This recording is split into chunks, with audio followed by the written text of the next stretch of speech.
¿Qué actualidad tiene esta historia del conquistador, de este entorno que que has narrado en la novela, como parte de esta construcción, ¿no? de traer de vuelta estos escenarios que quizás nos pueden ayudar a entender lo que está ocurriendo, no solamente en Bolivia, sino en toda la región? Primero, la constancia que mencionábamos. La historia no se puede partir como un queque y escoger lo que me gusta y sacar lo que no me gusta. Somos parte de Occidente igual que somos parte del mundo indígena. Es decir, Bolivia no es exclusivamente un país de raíz prehispánica que nada tiene que ver con Europa y por lo tanto la comprensión de ese proceso es imprescindible. Pero además yo incorporo un personaje del siglo XXI. El personaje del siglo XXI, Cortés y Marina tuvieron un hijo mestizo que se llamó Martín.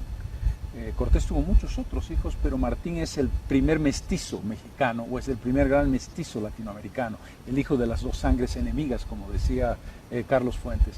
Y entonces yo coloco a ese Martín, no el mexicano del siglo XVI, sino lo convierto en un Martín alteño del siglo XXI.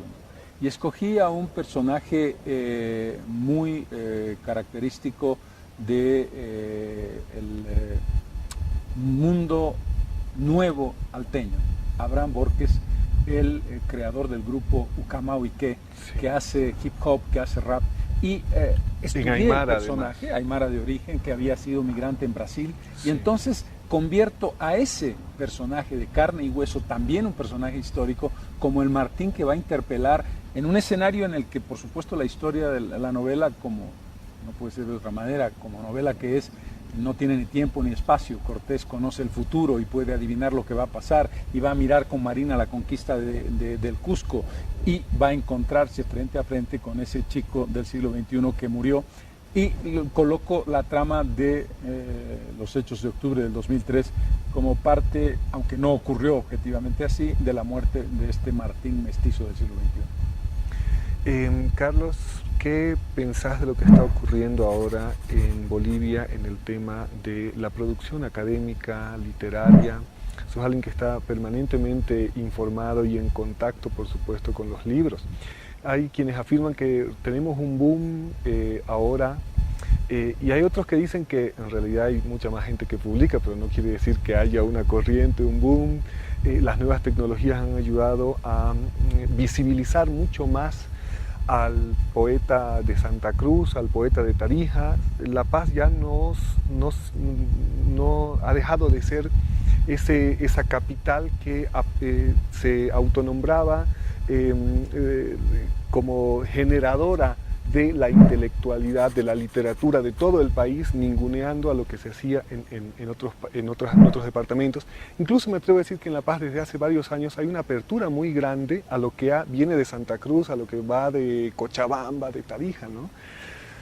Un primer fenómeno que explica lo que pasó en La Paz es el hecho de que, para que tengamos una idea, en 1950 la población de La Paz era superior a la suma de la totalidad de las 9 capitales juntas. Es decir, La Paz tenía solita más población que las otras 8 capitales del departamento.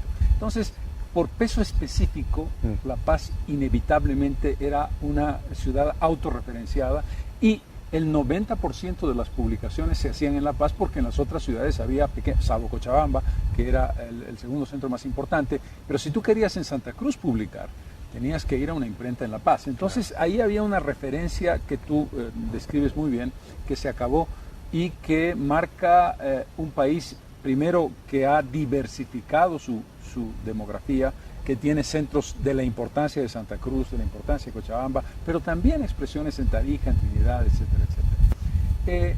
Eso significa que hemos dejado de tener un centro cultural dominante para tener una diversidad que tiene que ver con este país de autonomías que hoy vivimos. El segundo elemento es preguntarnos si realmente estamos viviendo un boom.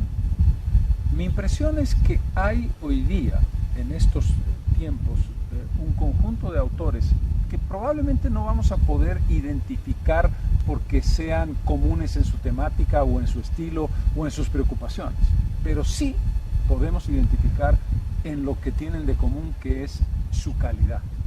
Yo me inclino a pensar que estamos entrando en una etapa que no ocurre en el cine. Yo te diría que en el cine estamos exactamente en el camino inverso.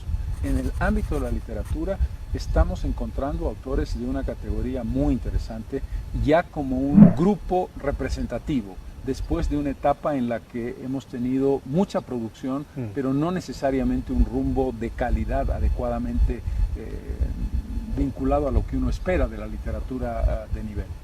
Y para terminar, ¿qué estás leyendo en este momento? Estoy leyendo una novela fascinante que se llama Catre de Fierro de Alison Spedding. Había leído de ella otra vez Saturnino, me parece que se llama la novela, o de nuevo Saturnino, no importa.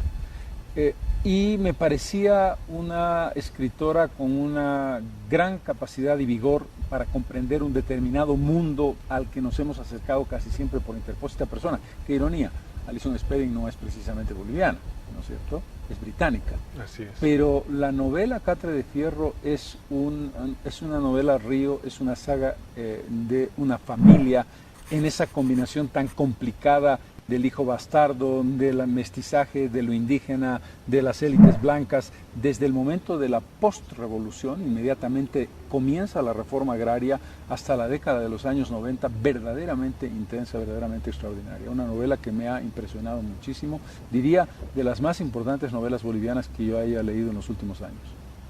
Carlos, muchísimas gracias por haber estado en Seres de Palabras. No, por favor, un gusto. Gracias.